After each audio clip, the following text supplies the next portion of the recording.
Get your Optimum Stream device up and running quickly in a few easy steps. You'll want to have your Wi-Fi network, Gmail account, and password handy.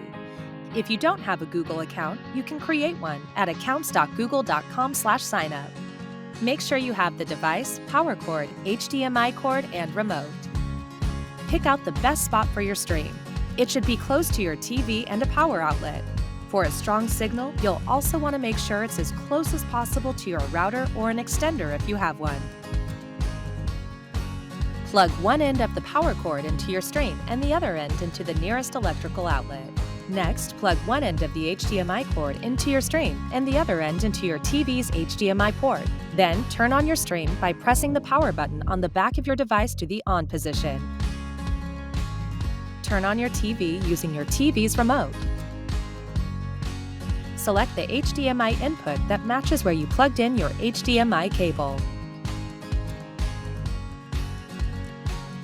Slide the battery cover off the back of the stream remote and insert the AAA batteries provided. Then slide the cover back on.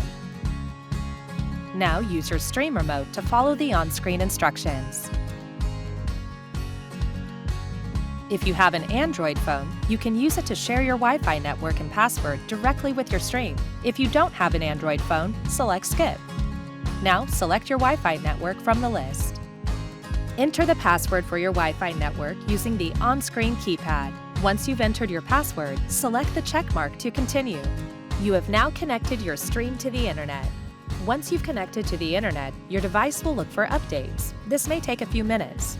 While your device is updating, do not unplug, disconnect, or power off the device. Your device also may reboot itself and your screen may be black for a period of time. This is part of the update process and is expected. Once your device has been updated, select Continue.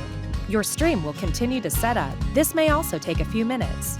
Now pair your remote by holding the select and mute buttons.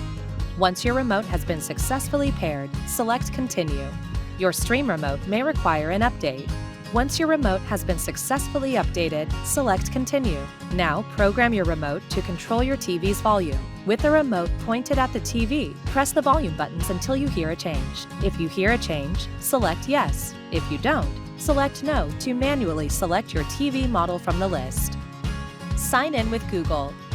Now make the most out of your stream experience by signing in to your Google account. You'll need to sign in order to download apps from the Google Play Store.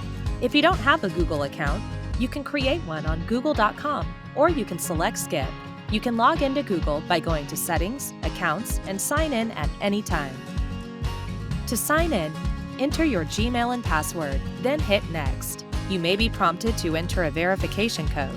Google will call or text the verification code to the phone number listed on your Gmail account. Here, you can view Google's terms of service. You'll need to select Accept in order to proceed to the next step.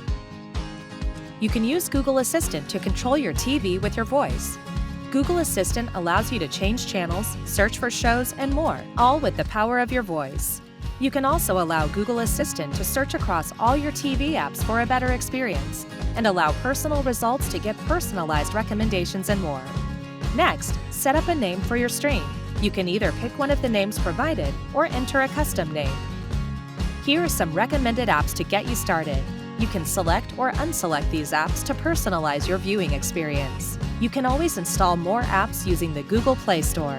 Your stream has successfully been installed. Thanks for choosing Optimum. Optimum. Get closer, go farther.